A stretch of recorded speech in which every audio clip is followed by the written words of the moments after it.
Assalamualaikum students, bertemu lagi dengan Bu Ika di mata pelajaran biologi. Kali ini kita akan membahas mengenai DNA atau deoksiribonucleic acid.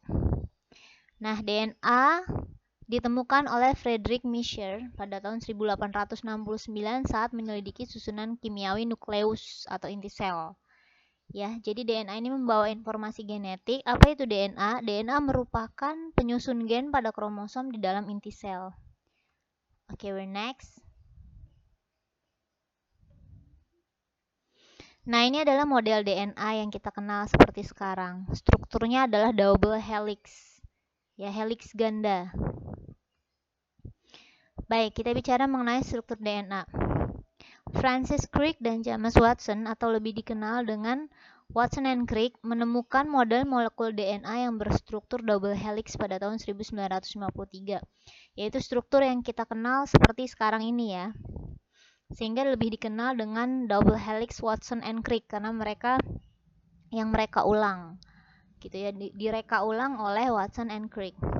DNA tersusun atas polimer nukleotida. Polimer artinya banyak, jadi nukleotida tapi jumlahnya banyak. Nukleotida berulang-ulang dan tersusun rangkap. Setiap nukleotida terdiri atas 3 gugus molekul. Molekul yang pertama adalah gula 5 karbon. Nah, berarti ini dia di sini ada C-nya 5 nih. Makanya disebutnya deoksiribosa. Gitu ya. Jadi dia gula yang kehilangan satu C-nya. Jadi disebutnya deoksiribosa. Yang kedua adalah basa nitrogen. Basa nitrogen terdiri atas 2 jenis, yaitu purin dan pirimidin. Purin ini terdiri atas adenin dan guanin atau biasa disimbolkan dengan A dan G. Sedangkan pirimidin ini terdiri atas sitosin dan timin, biasa disimbolkan dengan C dan T. Dan yang terakhir adalah gugus fosfat. Oke, struktur double helix DNA dapat diilustrasikan sebagai sebuah tangga. Nah, anak tangganya adalah ikatan basa nitrogen, purin pirimidin. Kedua ibu tangganya adalah gula ribosa. Nah, purin dan pirimidin ini nanti berpasangan. Jadi, guanin pasangannya sitosin, ya. Guanin pasangannya sitosin, ini bisa S atau bisa C juga boleh. Dan adenin pasangannya timin, gitu. Jadi kita lihat di sini tadi purin kan ada adenin dan guanin. Pirimidin kan ada sitosin dan timin. Jadi nanti si G purin pasangannya C. Sedangkan si A purin pasangannya T dari pirimidin, seperti itu. Nah, untuk pasangan GC atau GS membentuk 3 ikatan hidrogen. Jadi dia kayak jembatannya ada 3. Sedangkan A dan T membentuk 2 ikatan hidrogen. Oke, next. Oke, kita next. Nah, ini adalah strukturnya. Atau kita bisa, nah sekarang bisa dilihat. Yang A ini adalah basa nitrogennya. Yang B adalah deoksiribosanya. Sedangkan yang C adalah ini adalah fosfatnya. Atau kalau mau dibikin simple, it's gonna be like this. Nah, ini adalah struktur DNA. Sekarang bisa kamu lihat di sini ya. Ini mereka udah berpasangan nih. Sekarang kita lihat satu nukleotida. Terdiri atas fosfat, ini urutannya. Ada fosfat, P, fosfat, S itu sugar, jadi fosfat, gula, deoksiribosa tadi, dan di sini adalah basa nitrogen.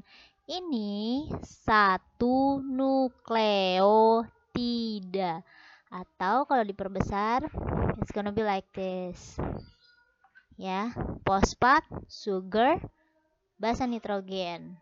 Nah, sekarang kamu lihat pasangannya A sama T, adenin sama timin, G sama C, guanin sama sitosin. Dan mereka harus selalu seperti itu. Nggak boleh nggak boleh salah pasangan. Pokoknya A sama T, G sama C. Tapi ini di DNA ya, gitu ya. Nanti kalau di RNA akan beda kasus. Sekarang DNA. Oke, paham ya students? Okay, we're next. Nah, ini adalah struktur double helix. Jadi kalau misalnya dia disusun seperti ini, bentuknya kayak double helix begini, dan di sini adalah basa nitrogennya, ya. Terus pita biru menunjukkan rantai gula sama fosfat. Ya, ini udah jadi gula sama fosfat, ini basa nitrogennya. Seperti itu. Ya, oke.